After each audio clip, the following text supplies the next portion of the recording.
Magnification.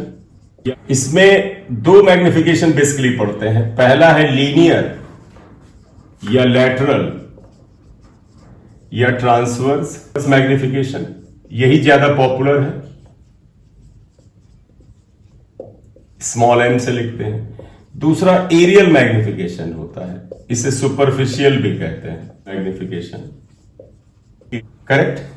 तो अब पहला बात करेंगे लीनियर मैग्निफिकेशन। लीनियर मैग्निफिकेशन जानते क्या होता है बेटा? आपके पास जस्ट अभी जो डायग्राम मैंने मिटाया उसी को ध्यान में रख के चलो। मैग्निफिकेशन का बेटा असली मीनिंग होता है कि इमेज का साइज ऑब्जेक्ट की तुलना में कितना बड़ा या छोटा बना, बस यही मैग्निफिकेशन है कि व्हाट इज द इंक्रीज और decrease in the size of image with respect to object. तो इसलिए मैग्निफिकेशन होता है size of image divided by size of object. तो ये आ जाता है size of image upon size of object. Height भी लिख सकते हैं बेटा आप, साइज कहे हाइट कहे जो भी है।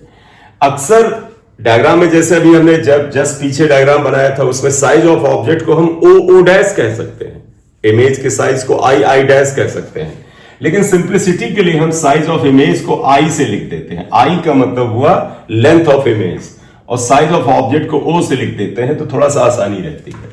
तो m equal to size of image upon size of object, I by O आया। इसको भी लिखते वक्त बेटा आपको आई ओ या m की वैल्यूज जो है वो जब किसी न्यूमेरिकल में दी जाए तो आप साइन के साथ लिखेंगे। करेक्ट। जैसे m प्लस कब होगा? जब उसकी इमेज जो है वो ऊपर की तरफ बने तो वो प्लस होगा। क्यों? ऑब्जेक्ट तो बाय डिफॉल्ट हमेशा ऊपर की तरफ रखा जाता है और उसकी इमेज भी ऊपर की तरफ बने, इसका मतलब है ऑब्जेक्ट का जो लेंथ है और इमेज का लेंथ दोनों पॉजिटिव है तो m पॉजिटिव आता है। और जब भी इमेज ऑब्जेक्ट की तुलना में उल्टी बने, इन्वर्टेड बने, तब m नेगेटिव होता है। तो ओवरऑल ये हुआ m, i और o की वैल्यूज भी किसी न्यूमेरिकल में जब इस्तेमाल की जाती हैं तो साइन के नियम के अनुसार की जाती हैं। अननोन को साइन नहीं देते, वो सिंपल रूल है। Also m is equal to minus v by u होता है। आई थिंक आप सबको याद है कि v is what? v is distance of image, u is distance of object.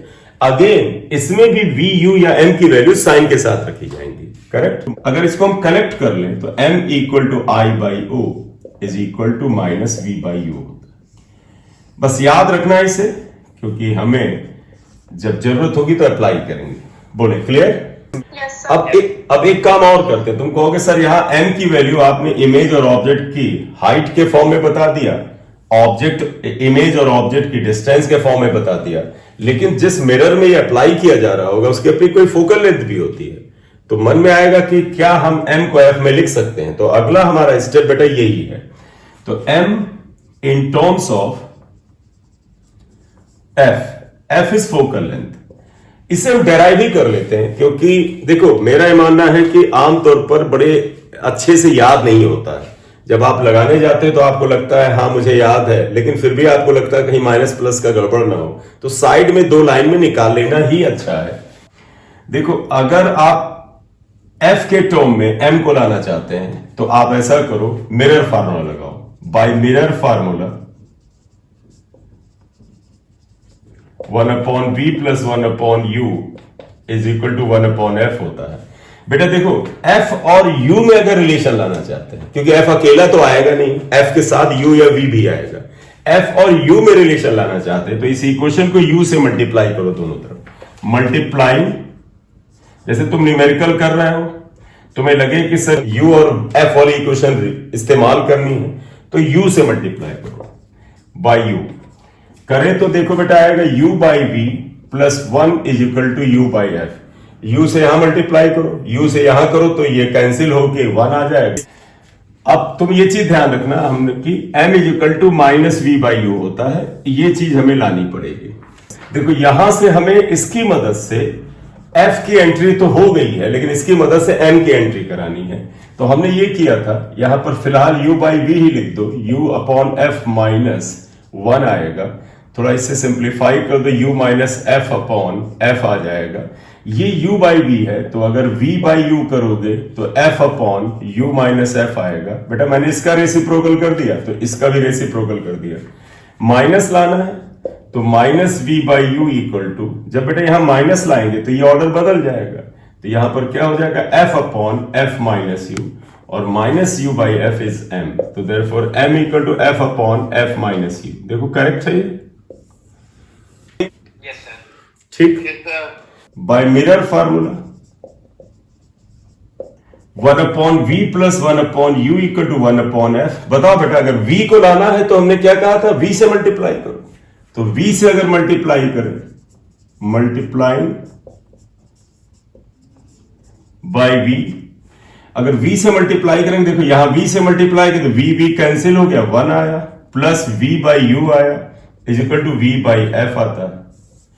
फिर देखें ये v बाई यू आ गया है और minus v by you m होता है, तो यहां पर ही हमारी मदद कर देगा, यहां पर ही हमारी हेल्प करेगा। देखो v by U equal to v by F minus 1, इसको सिंप्लीफाई करें तो v minus F upon F आएगा, यहां माइनस ले आओ, minus v by U equal to, ये बेटा f minus v upon F कर दो, क्योंकि जब यहां माइनस साइन लाए तो इसको माइनस कर दो और इसको प्लस कर दो, ये आ गया minus v by U equal to m हुआ f minus v upon F.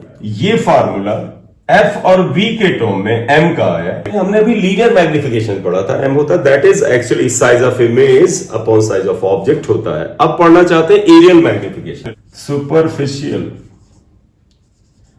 Magnification. Area of image, जैसे वहां होता था length of image, height of image, size of image, यहां एरिया ऑफ इमेज। ऑब्वियस बात ये उस केस में लगता होगा जिसमें ऑब्जेक्ट की मेन प्रॉपर्टी लंबाई नहीं बल्कि एरिया होता होगा। जैसे ऑब्जेक्ट ये पेन रखा है तो इसकी मेन प्रॉपर्टी इसकी लेंथ हुई, तब तो फिर लीनियर मैग्निफिकेशन पे जाओ। लेकिन मैं मान लीजिए मिरर के सामने ये हाथ रखूं तो इसकी इमेज मिरर में बनेगी। अब इसका कुछ एरिया है, उसने कितना एरिया, मतलब उस मिरर ने इसके एरिया को कितना बड़ा करके बनाया, कितना छोटा करके बनाया, ये बताएगा। करेक्ट? तो आएगा area of image upon area of object.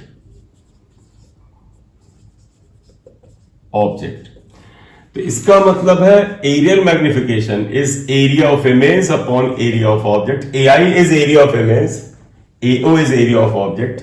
ये बेटा जानते क्या होता है, ये v अपॉन यू का स्क्वायर होता है और that is equal to m square. तो तुम याद रखो aerial magnification is equal to area of image upon area of object is equal to m square is also equal to v square upon u square। ऐसे लिख लो, ज्यादा अच्छा होगा, नहीं माइनस साइन को लेकर के तुम्हारा मन होगा। It is equal to v square upon u square। Correct? हाँ बोलो बेटा। Sir small m linear magnification को डोनेट करेगा इधर। ये लीनियर मैग्निफिकेशन जो अभी सिंबल यूज किया उसी को है। m इज लीनियर मैग्निफिकेशन, वही है बेटा, लीनियर मैग्निफिकेशन, ट्रांसवर्स मैग्निफिकेशन, या एक और इसका नाम था लैटरल मैग्निफिकेशन। तो ये इतना याद रखो, न्यूटन्स फार्मूला। अभी बेटा हमने मिरर फार्मूला जो लिखा था, तुम्हें याद है मिरर फार्मूला क्या था, 1 upon V plus 1 upon U equal to 1 upon F. मतलब क्या हुआ, अगर ऑब्जेक्ट की डिस्टेंस u पता है, इमेज की डिस्टेंस v पता है, तो फोकल लेंथ पता कर लोगे। न्यूटन ही नहीं करता है, न्यूटन ये करता है, सुनिएगा। मान लीजिए एक स्फेरिकल मिरर है, कॉनकेव ही बना रहा हूं।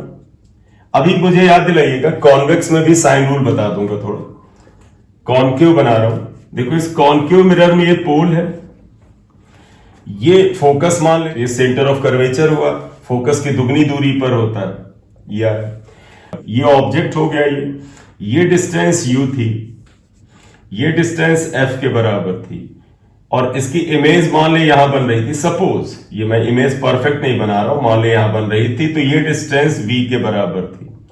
साइन में नहीं लिख रहा हूं, सिर्फ मैंने डेटा लिखा, जैसे यहां माइनस नहीं लिखा, या आप अपने क्वेश्चन जहां पर लिखेंगे उसी का लिखिएगा, जरूरी थोड़ा यहां बताना ये f है माइनस है, जब आप कॉपी करिएगा तो लिख लीजिएगा। अब आप बताइए मेरा ये न्यूटन क्या कहता है कि ऑब्जेक्ट की जो दूरी आप पोल से नापते हो, यहां की बजाय आप फोकस से नापो। तो मान ले बेटा ऑब्जेक्ट की डिस्टेंस को फोकस से लिया है x1 और इमेज की भी डिस्टेंस पोल से ना नापिए बल्कि फोकस से नापिए। मतलब ये देखो इमेज की फोकस से डिस्टेंस अगर आया है x2, तो बस यही फर्क है। इस बंदे ने क्या किया, न्यूटन ने क्या किया, का ऑब्जेक्ट की डिस्टेंस को पोल से, इमेज की डिस्टेंस को पोल से अगर नापते हैं तो u और v में फार्मूला आता है। आप ऐसा करो, ऑब्जेक्ट और इमेज की डिस्टेंसेस को फोकस से ना, आप ऐसा करना। तुम कहोगे सर अब u की जगह पर देखो x1 प्लस f आ जाएगा, देखो x1 प्लस f आ जाएगा। और अगर आप देखें तो v की जगह पर x2 प्लस f आ जाएगा। इसे रिप्लेस कर देना। x1 is distance of object from, x1 is distance of object from the focus, x2 is distance of image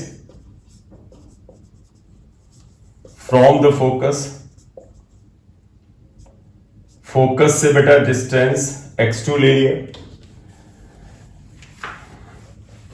लिया।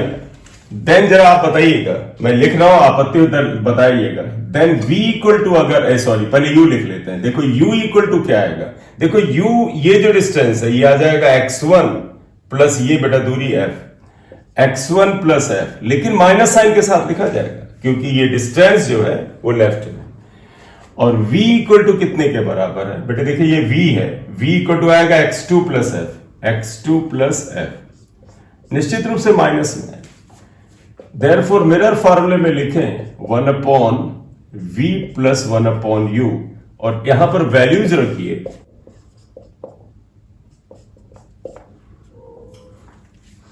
तो 1 अपॉन f इक्वल टू ये आया, आपको मिल ही गया।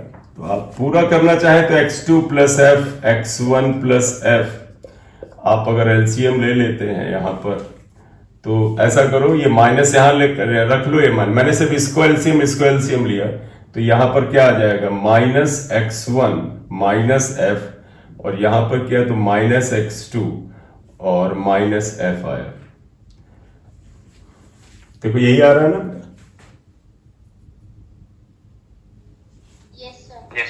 एक मिनट सॉल्व करो, देखो एक मिनट सॉल्व करो, देखो अब कर ही लिया है तो कर ही लेते हैं। Minus x1 minus x2 minus 2f आया, और यहां पर क्या हो गया, x1 x2 और प्लस x2f,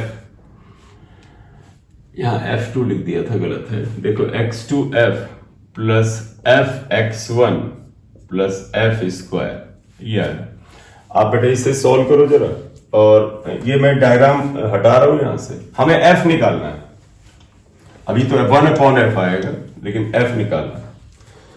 तो क्रॉस मल्टीप्लाई करो, क्रॉस मल्टीप्लाई करेंगे तो देखो माइनस x1f, ये minus x1f, minus x2f minus 2f square equal to x1 x2 plus x2f plus x1f plus f square.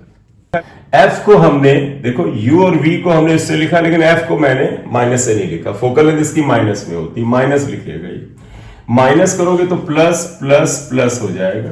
देखो ये x2 x1 x2 x1 cancel होगा, ये f स्क्वायर इधर ले आओ, 2f square minus f square equal to x1 x2, इसलिए बेटा f square equal to x1 x2 होता है। यही बेटा मेरा जो न्यूटन्स फार्मूला है, ये क्या बताता है, x1 x2 अगर ऑब्जेक्ट और इमेज की डिस्टेंस फोकस से दी गई है तो f square equal to x1 x2, इसका मतलब f equal to under root x1 x2 होता है।